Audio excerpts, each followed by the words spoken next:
Fueled by Deathcast. Thanks for having me. It's rare that you get to come out to the East Coast, it seems. I know. You know, you're out here for a really great cause, the St. Jude Gala that's happening. Yeah. And you and Zakk have been doing so much for St. Jude's. How did you guys first get involved with St. Jude's? Actually, it's funny. My mom, since I was a little girl, always donated to St. Jude's, and we didn't have money, but she found whatever, little bit of money she had, and she'd always send. And then when I went to work, Zakk's mother owned an acting and television workshop. She was a casting agent originally for Barbaranne when Barbaranne wasn't a modeling school. It was actually an agency in New York. And she was a talent scout and an agent. And she started to work with St. Jude's too. So she, I got her company to participate, and then when Zakk got the gig with Ozzy and stuff, and we had money, it was always let's donate to St. Jude's. And then at one point, my brother, when he was 28, got cancer. He had non-Hodgkin's lymphoma. Touch wood, he's been in remission since 2000. Oh, wow. And he has 3 beautiful boys, and he's touch wood healthy. But St. Jude's has always been near and dear to our heart. And Zakk always said, you know what, when we have something, St. Jude's is my cause. And we've been to St. Jude's many times. We actually, funny enough, I was getting my hair done in Beverly Hills, I don't even know, maybe 20 years ago now, and I saw a woman's bag with rhinestones, and it had St. Jude's, and I said to the woman, oh my goodness, St. Jude's. And she's like, oh, I'm like the regional donor liaison for St. Jude's Children's Hospital. And I said, oh my God, I need to talk to you. This is, so special to me.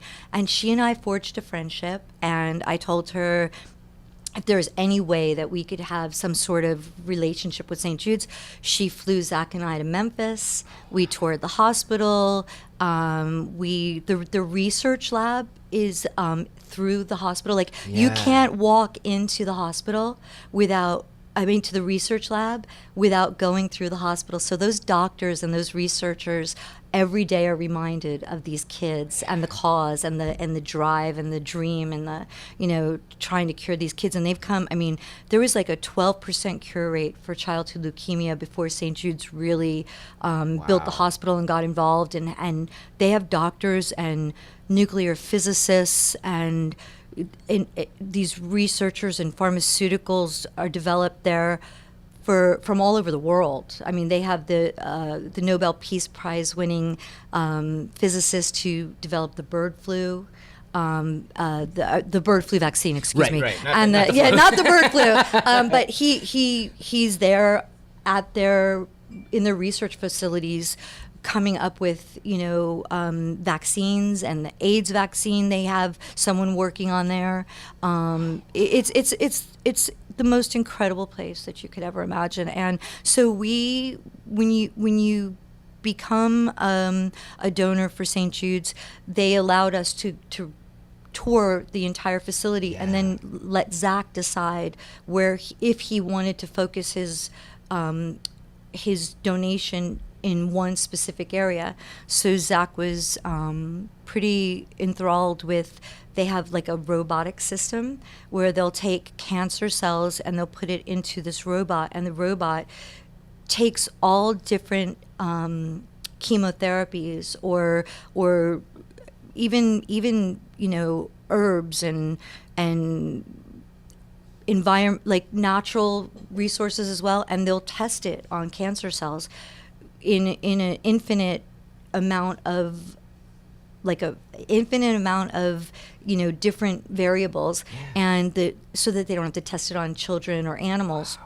And that really resonated with Zakk. So that became where our Barbaranne and Zakk Wylde, or Zakk Wylde and Barbaranne Wylde foundation for St. Jude. So when we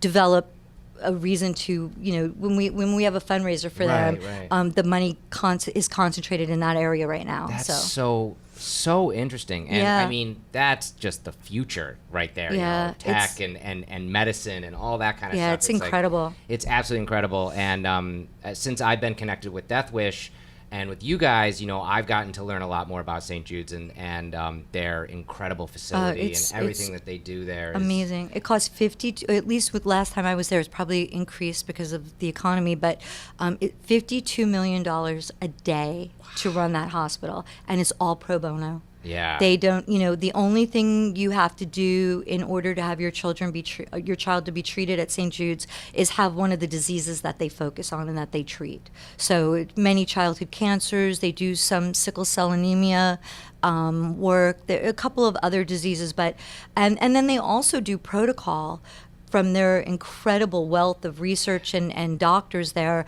They'll, like, if you don't go there for treatment, you can, if you're in New York and your child has one of the diseases that they treat, your child's oncologist can work with St. Jude's, and they'll help them with the protocol so that you could stay local too. But it's the amount of things that they do for these children, the things that they've thought of, it's spectacular. It really is.